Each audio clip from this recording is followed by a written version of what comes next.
Olá, bem-vindos e bem-vindas a mais um encontro aqui do Direito Direto, o seu guia descomplicado pelo universo jurídico. A nossa missão aqui é sempre essa: explicar o direito de um jeito objetivo, claro, bem acessível mesmo. Exato. E olha, como sempre fazemos, hoje a gente está se baseando em vários cadernos de estudos, materiais diversos, né? É até um convite para quem nos ouve. Acompanhem com a gente essa evolução dos estudos, comentem, participem. Uma dica boa é criar playlists por matéria, ajuda bastante, viu? Isso, boa dica. E antes da gente mergulhar no tema, aquele lembrete rapidinho. Não esquece de seguir o Direito Direto aí na sua plataforma de áudio, seja Spotify, Deezer, onde for. Curte, avalia lá com 5 estrelas, compartilha com os amigos, principalmente quem está naquela luta dos concursos. E tem o nosso Instagram também, com mais dicas. Aproveita aquele tempo no trânsito, lavando louça, na academia. O conteúdo é leve, informativo, dá para aprender de boa. Perfeito. Agora sim, vamos ao que interessa.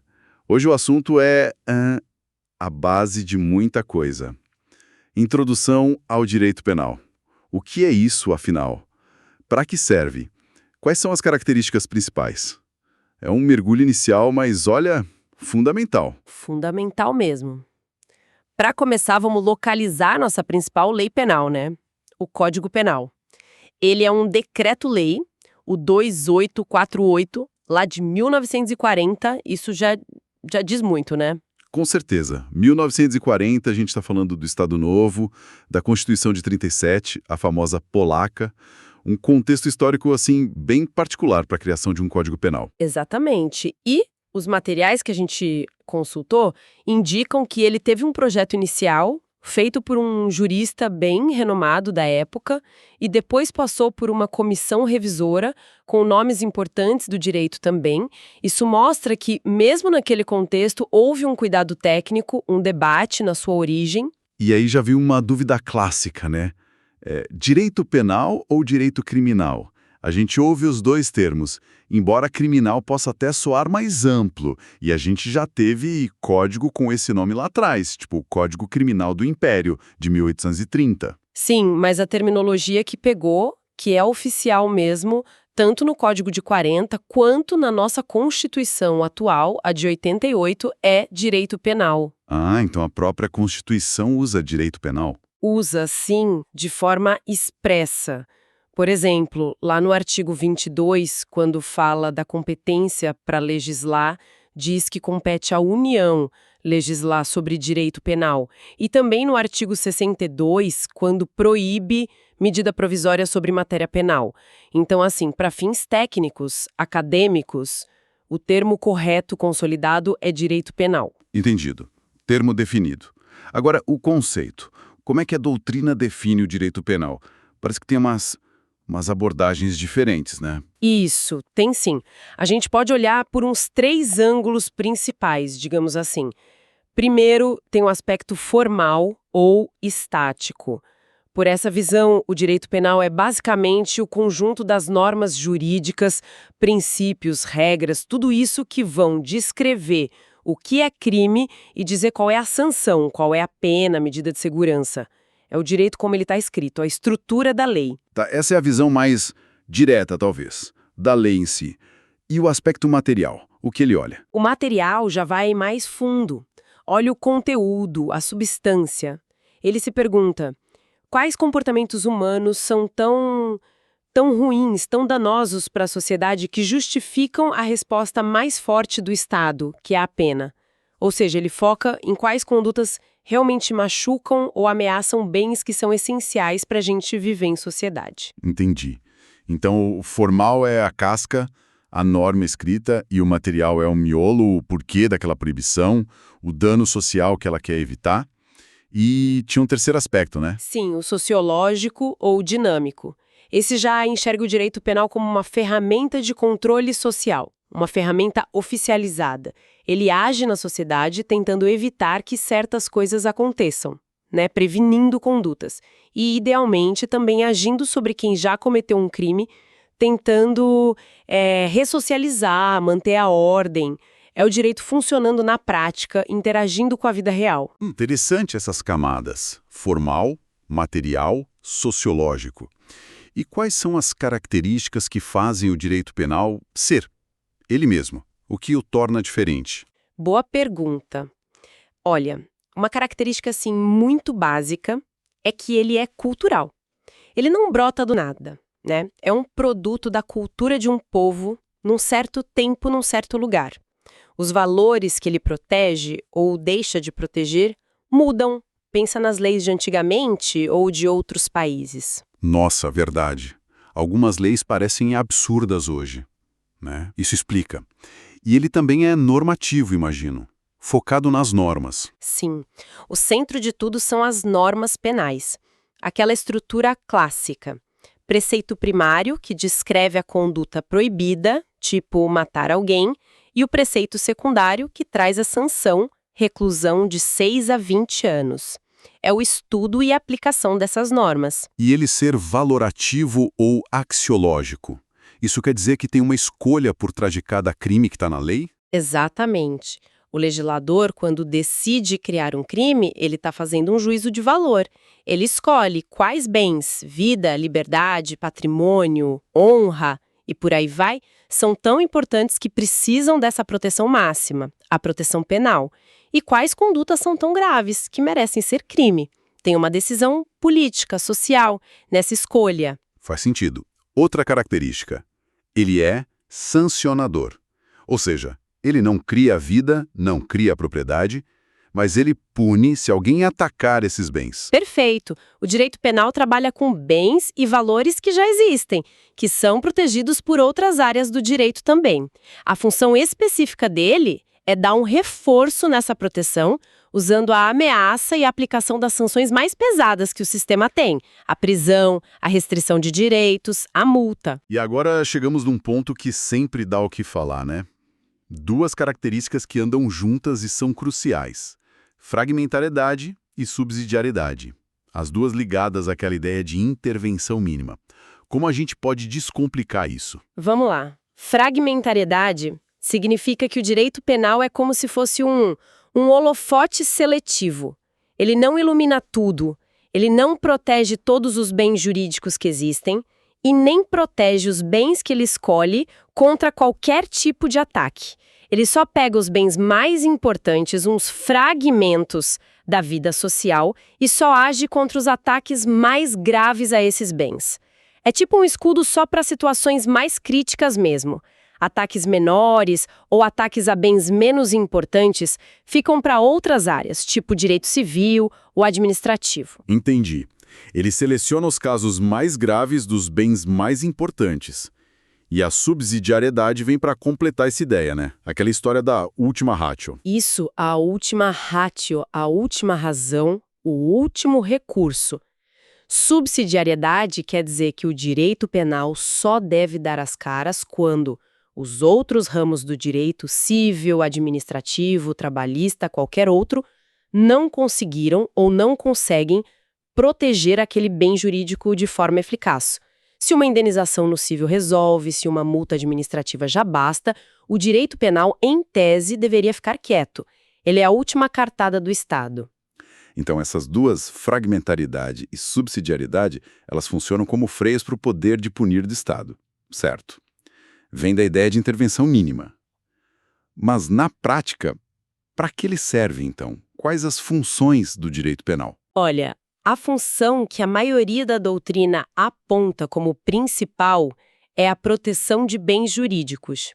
O grande objetivo seria garantir que aqueles bens e valores essenciais para a gente viver junto em sociedade, vida, liberdade, patrimônio, dignidade sexual, saúde pública, administração pública, enfim, sejam protegidos. Mas essa é a única visão? Lembro dos materiais mencionarem outras ideias. É a visão que predomina, sim. Mas tem uma outra corrente importante, mais ligada a certas escolas de pensamento, que diz que a função principal, na verdade, seria proteger a própria validade da norma. Ou seja, punir para mostrar que a lei vale, que o sistema funciona, entende? Para reforçar a confiança na ordem jurídica.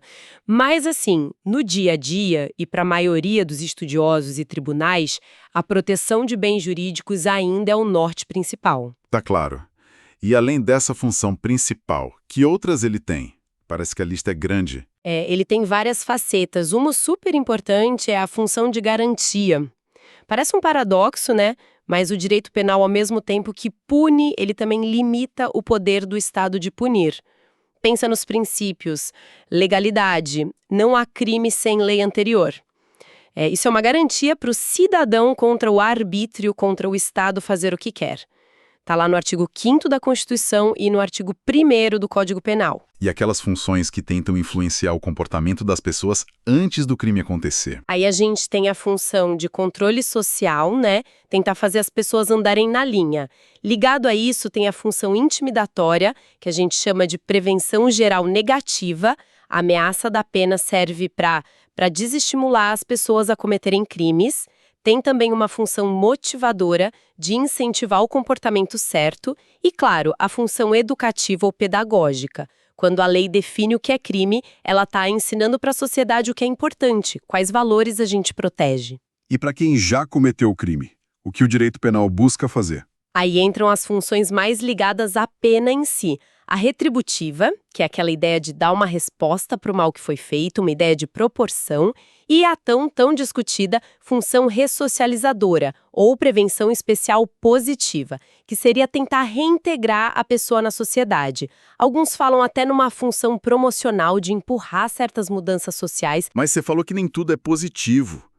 Os materiais alertam para uma tal de função simbólica, no sentido negativo. O que é isso? Esse é um ponto bem crítico e importante. A função simbólica, nesse sentido ruim, acontece quando o legislador cria uma lei penal ou aumenta uma pena, não porque aquilo vai realmente proteger alguma coisa ou resolver um problema, mas só para dar uma satisfação para a sociedade, para acalmar os ânimos, sabe? Para passar uma imagem de que o Estado está fazendo alguma coisa, mesmo que a lei seja inútil ou impossível de aplicar ou desproporcional. O famoso direito penal de emergência. Exato. Ou direito penal midiático. É quando se legisla no calor do momento, para responder a um caso que chocou todo mundo. Isso acaba gerando um monte de lei que não serve para nada, uma inflação legislativa e dá uma falsa sensação de segurança. E o pior, muitas vezes passa por cima da subsidiariedade, da fragmentariedade, vira resposta fácil para problema complexo. Nossa, isso é um perigo real, né? Dá para ver acontecendo. Mudando um pouco de assunto, mas ainda conectado. O direito penal não vive numa ilha, certo? Como ele conversa com as outras áreas do direito? De jeito nenhum. Ele está super conectado. A conexão principal, a mais forte, é com o direito constitucional. A Constituição é a base de tudo. Ela que define os princípios que limitam e guiam o direito penal. Legalidade, dignidade da pessoa humana, individualização da pena. Tá quase tudo lá no artigo 5º. Qualquer lei penal tem que ser lida olhando para a Constituição. E a relação com o processo penal? Essa parece óbvia, né? Totalmente, são unha e carne. O direito processual penal é um manual de instruções de como aplicar o direito penal num caso real. Um diz o que é crime e qual a pena, o direito material. O outro diz como investigar, processar, julgar e executar essa pena, o direito instrumental. São duas faces da mesma moeda e não dá para separar. E com o direito civil, tem alguma ponte importante? Tem sim. O cível empresta conceitos para o penal. Por exemplo, o que é casamento para o crime de bigamia, o que é propriedade, posse nos crimes patrimoniais. E também o mesmo fato pode dar problema nas duas áreas. A pessoa responde criminalmente e ainda tem que indenizar a vítima lá no cível. E embora as decisões sejam independentes na maioria das vezes, não é sempre. Uma decisão final no crime sobre se o fato aconteceu ou quem foi o autor pode sim influenciar a decisão no cível. Com direito administrativo, a ligação é muito clara nos crimes contra a administração pública, né? Peculato, corrupção e o próprio conceito de funcionário público para fins penais, quem é considerado funcionário, o Código Penal que define lá no artigo 327, e é um conceito bem amplo, aliás. pega mais gente do que a gente imagina às vezes, né? Pega sim. E tem ligação com o direito tributário, claro, nos crimes contra a ordem tributária, com o direito empresarial, eleitoral e com o ambiental, que tem uma lei específica super importante, a Lei 9.605 de 98, a Lei de Crimes Ambientais. Falando nessas leis que ficam fora do Código Penal, tem uma que às vezes aparece, a Lei de Introdução ao Código Penal. É um decreto-lei também, né? O 3.914 de 1941. Ela ainda serve para alguma coisa hoje? Olha, a grande função dela foi lá atrás, na época da transição do Código Antigo para o de 40. Ela regulou como aplicar a lei nova à lei velha, questões de tempo mesmo. Hoje, a aplicação prática dela é bem menor, mas tem um artigo que todo estudante de direito ouve falar que a doutrina sempre cita. O artigo 1º. E o que esse artigo 1 tem de tão especial? Ele é quem define, para o nosso sistema legal, a diferença entre crime, que a lei também chama de delito, é a mesma coisa, e contravenção penal. E o critério que ele usa é bem simples, olhar para a pena que a lei prevê para aquela infração. Ah, é pela pena. Como assim? Isso. Se a lei comina pena de reclusão ou de detenção, essa infração é considerada crime. Se a lei comina pena de prisão simples, ou só multa, ou as duas juntas, aí é contravenção penal. É um critério puramente formal. É como se fosse uma etiqueta que a lei coloca na pena. Reclusão e detenção, crime. Prisão simples, multa, contravenção. Entendi, é um critério da lei não pela gravidade em si, mas pela etiqueta da pena. Bem objetivo. Agora, vamos para outro ponto fundamental. As fontes do direito penal. De onde ele vem? Quem cria e como ele aparece para a gente? Boa, a gente divide em fonte material e fonte formal. A fonte material responde à pergunta: quem tem o poder de criar lei penal no Brasil? E a resposta está lá na Constituição, no artigo 22, inciso 1. É competência privativa da União. Ou seja, só o Congresso Nacional, lá em Brasília, pode criar crimes e penas. Estados e municípios não podem de jeito nenhum. Ok, só a União legisla sobre direito penal. E as fontes formais? São as formas como esse direito se manifesta. Exatamente. São os veículos que trazem o direito penal para a gente. A principal fonte formal, a que cria a norma direto, é a lei. Lei em sentido estrito, né? Lei ordinária, lei complementar. Mas a própria Constituição Federal também é fonte formal, com seus princípios e regras que se aplicam diretamente. E os tratados internacionais de direitos humanos que o Brasil incorpora também são fontes importantes. E a jurisprudência, as decisões dos tribunais e os costumes, a doutrina dos estudiosos, onde entram? Aí a gente entra numa discussão mais fina.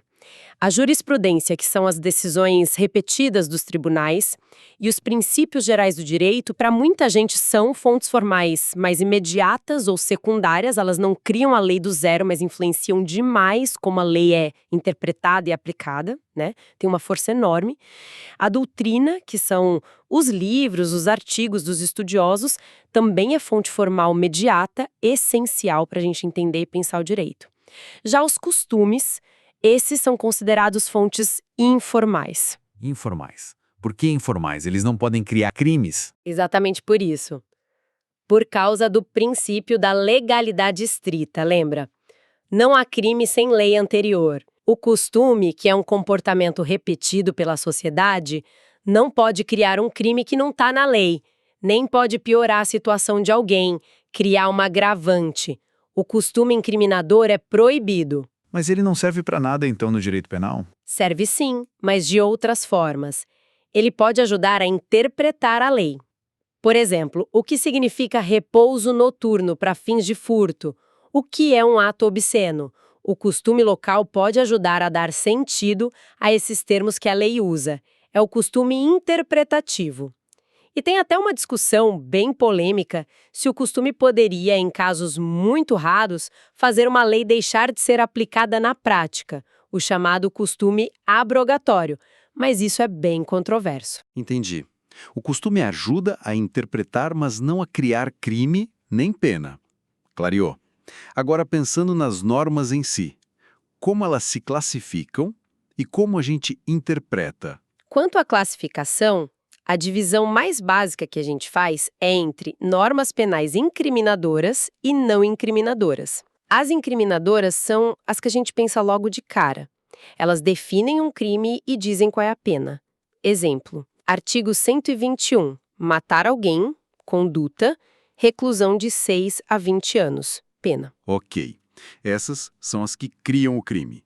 E as não incriminadoras? As não incriminadoras não criam crimes, mas são super importantes porque elas mexem com a aplicação das outras. Elas podem ser permissivas, que são as que afastam a ilegalidade da conduta, tipo a legítima defesa, está lá no artigo 23 do Código. Exculpantes, que tiram a culpa do agente, como a coação oral irresistível, artigo 22. Interpretativas, que só explicam o conceito, como aquele do funcionário público, artigo 327, ou complementares, que ajudam a entender outras normas ou ampliam o alcance delas, como as regras sobre tentativa. Dentro das incriminadoras, tem uma figura que sempre dá um nó na cabeça. A tal da norma penal em branco. O que é isso, afinal? Essa é clássica. A norma penal em branco é uma norma que define um crime, mas a descrição da conduta proibida, o preceito primário, não está completa nela mesma. Ela precisa de um complemento que está em outra norma para a gente saber exatamente o que é proibido. A pena, preceito secundário, geralmente está completinha na própria norma em branco. E tem tipos diferentes disso, né? Homogênea, heterogênea. Qual a diferença? A diferença está na origem desse complemento que falta. A gente diz que a norma penal em branco é homogênea quando o complemento vem de outra norma da mesma família, da mesma hierarquia. Tipo uma lei que complementa outra lei. E ela é heterogênea quando o complemento vem de uma fonte diferente e normalmente de hierarquia inferior. Pensa num decreto, numa portaria, numa resolução. Ah, tipo a lei de drogas. Exatamente. É o exemplo clássico de norma penal em branco heterogênea. A Lei 11.343, no artigo 33, fala lá do tráfico de drogas, descreve as ações, mas para saber o que é droga proibida, a gente precisa olhar uma portaria da Anvisa, que é um ato administrativo de hierarquia bem inferior à lei. Mas isso não dá problema? Uma portaria definindo parte do crime? E a legalidade? Gera muita discussão, sim, mas o entendimento que prevalece, inclusive nos tribunais superiores, é que se a lei define os elementos essenciais da proibição, não tem problema que um complemento mais técnico, que precisa mudar rápido às vezes, venha por um ato administrativo. Isso acontece muito com drogas, com normas ambientais, sanitárias. E só para constar, tem umas classificações mais raras também, tipo a norma invertida, que o complemento está na pena, e a ao quadrado, que um complemento remete a outro complemento. Mas a distinção principal é homo e heterogênea. Ok. E ainda falando da descrição da conduta, tem uns conceitos que às vezes confundem. Tipo aberto, tipo vago e crime vago. Qual a diferença entre eles? Boa diferenciação. O tipo penal aberto é aquele em que a lei usa umas expressões mais gerais, ou que dependem de um juízo de valor do juiz na hora de aplicar. Ele precisa complementar o sentido olhando para fora da lei, para a cultura, para a moral social. O exemplo do ato obsceno, do artigo 233, é um tipo aberto. O juiz tem que avaliar, no caso concreto, o que é considerado obsceno naquela sociedade. Isso é visto como compatível com a legalidade porque dá flexibilidade para a norma. Já o tipo penal vago, aí é problema. É um defeito da lei. A descrição da conduta é mas tão imprecisa, tão solta, que ninguém consegue saber direito o que é proibido e o que não é. Isso viola a exigência de clareza da lei penal, que a gente chama de princípio da taxatividade, que está dentro da legalidade. Tipo vago gera insegurança jurídica. Entendi. O aberto exige interpretação valorativa. O vago é simplesmente mal escrito. E o crime vago? Crime vago não tem a ver com a descrição da conduta ser vaga ou não. Tem a ver com a vítima do crime. É aquele crime em que o sujeito passivo, quem sofre a ofensa, não é uma pessoa específica, mas sim a coletividade, a sociedade como um todo. um ente sem personalidade jurídica definida. Pensa nos crimes contra a saúde pública, como o tráfico de drogas. A vítima é a saúde de todos. Crimes contra a paz pública, como associação criminosa. Crimes contra a segurança pública, como incêndio. São crimes perfeitamente válidos, a vaguidão aí é do sujeito passivo. Perfeito. Para lidar com tudo isso, norma em branco, tipo aberto, etc., a interpretação da lei penal é a chave, né? Quais são as formas de interpretar? Fundamental. A gente pode classificar a interpretação de várias maneiras. Quanto à origem, ou seja, quem interpreta, pode ser autêntica, quando o próprio legislador explica o sentido, na própria lei ou em outra, doutrinária, feita pelos estudiosos, nos livros, artigos, ou jurisprudencial, feita pelos juízes e tribunais nas suas decisões. E quanto ao jeito de interpretar, o método? Aí temos a interpretação literal ou gramatical, olhando o sentido das palavras mesmo, a teleológica, buscando a finalidade, o objetivo daquela norma, a histórica, olhando o contexto em que a lei foi criada, a sistemática, interpretando a norma não isolada, mas em conjunto com todo o sistema jurídico, e a progressiva ou evolutiva, que tenta adaptar o sentido de uma lei antiga às novas realidades sociais, científicas, tecnológicas. E quanto ao resultado que a gente chega com a interpretação? O resultado pode ser de 3 tipos. A interpretação pode ser declaratória, a gente conclui que a lei disse exatamente o que queria dizer, nem mais nem menos. Pode ser restritiva, a gente percebe que a letra da lei foi muito ampla, disse mais do que o espírito dela queria, então a gente restringe o alcance. Ou pode ser extensiva, o contrário. A gente percebe que a lei foi tímida, disse menos do que queria, lex minus dixit convoluit, então a gente amplia o alcance das palavras para pegar a real intenção do legislador. E aqui está um ponto que sempre pega. A diferença entre analogia e interpretação analógica ou extensiva. Como não cair nessa armadilha? Ponto crucial mesmo, muita gente confunde. Vamos lá. Analogia não é interpretar. Analogia é tapar buraco. É uma forma de integração da lei usada quando simplesmente não existe lei para o caso que você está analisando. Tem uma lacuna. O juiz, então, procura uma lei que trata de um caso parecido e aplica ao caso sem lei. No direito penal, por causa da legalidade estrita, isso só pode ser feito se for para beneficiar o réu. Analogia in bonam partem. Usar analogia para criar crime, aumentar pena ou prejudicar o réu, analogia em malam partem, é totalmente proibido. Ok, analogia é para quando falta lei e só pode ser para ajudar o réu. E a interpretação analógica? Ela já parte de uma lei existente. Exatamente. Interpretação analógica é interpretação mesmo. Ela acontece quando a própria lei, depois de dar uns exemplos, uma fórmula casuística que a gente chama, usa uma expressão genérica no final. Tipo, o homicídio qualificado mediante paga ou promessa de recompensa ou por outro motivo torpe. O intérprete pode pegar outras situações parecidas com paga ou promessa e encaixar nesse outro motivo torpe.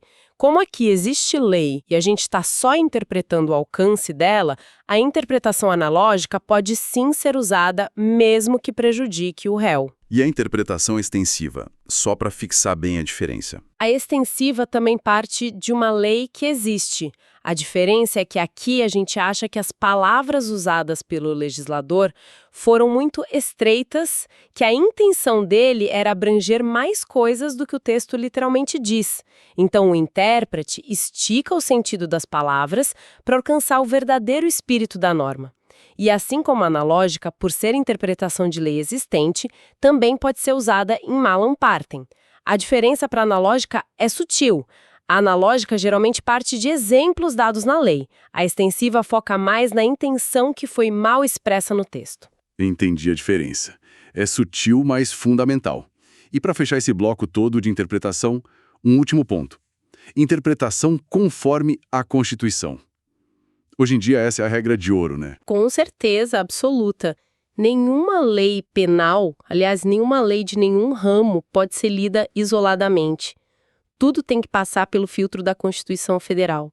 Se uma lei penal pode ter mais de um sentido, a gente tem que escolher aquele que combina com a Constituição. Agora, se o único sentido possível da lei for contra a Constituição, aí não tem jeito. Essa lei tem que ser considerada inconstitucional. E o princípio mestre para guiar essa interpretação toda é a dignidade da pessoa humana, lá do artigo 1º, inciso 3 da Constituição. Ele é o grande farol. Excelente! Nossa, acho que a gente conseguiu cobrir muito terreno hoje nesses conceitos introdutórios, hein? Foi bastante coisa, mas essencial. Recapitulando bem rápido, a gente começou situando o Código Penal, lá de 1940, falamos da terminologia correta, direito penal, e vimos os conceitos formal, material e sociológico. Isso. Depois a gente passou pelas características: cultural, normativo, valorativo, sancionador e aquela dupla super importante, fragmentariedade e subsidiariedade, que formam a ideia de intervenção mínima, de freio no poder de punir. Aí exploramos as funções. A principal de proteger bens jurídicos, mas também a função de garantia, de controle social, educativa e aquela problemática função simbólica negativa, do direito penal de emergência. Vimos também como eles se relacionam com outras áreas, tipo constitucional, processual, civil, administrativo, e a diferença entre crime e contravenção, que está lá na lei de introdução. Abordamos também as fontes, quem cria a lei, União, fonte material, e como ela aparece, lei, Constituição, tratados, fontes formais, e o papel limitado mais existente dos costumes. Falamos da classificação das normas, incriminadoras e não incriminadoras, explicamos a norma penal em branco, homogênea e heterogênea. E fechamos com os tipos penais aberto, vago e o crime vago. Depois, mergulhamos na interpretação quanto à origem, modo, resultado. Desmistificamos a diferença crucial entre analogia e interpretação analógica ou extensiva. E, por fim, reforçamos a importância máxima da interpretação sempre conforme a Constituição. Ufa! É isso aí. Uma base bem sólida, eu acho, para quem está começando ou precisando revisar esses fundamentos do direito penal. Com certeza. Foi ótimo. Chegamos ao fim dessa nossa exploração inicial. Esperamos de verdade que tenha sido útil, que tenha ajudado a clarear esses conceitos que são a base para tanta coisa. A gente agradece demais a companhia de quem ficou com a gente até aqui e reforçamos o convite. Segue o Direito Direto, avalia, compartilha, interage com a gente, manda sua dúvida, seu comentário, inclusive lá no Instagram. O retorno de vocês é muito importante para nós. E para a gente terminar, fique uma reflexão no ar. Pensando nessa tensão que existe. De um lado, a necessidade do direito penal ser o último recurso, ser subsidiário, fragmentário, e do outro, a pressão da sociedade por segurança, por respostas rápidas, que muitas vezes alimenta aquela função simbólica negativa. Como a gente acha o equilíbrio? Como garantir que o direito penal seja de fato a última ratio, protegendo direitos sem virar só um instrumento para dar resposta impulsiva ou para ganhar popularidade? É uma pergunta difícil, né? Mas fundamental para a gente continuar pensando. Bom, pessoal, por hoje é isso. Até a próxima. Continuem firmes aí nos estudos e contem com o Direito Direto.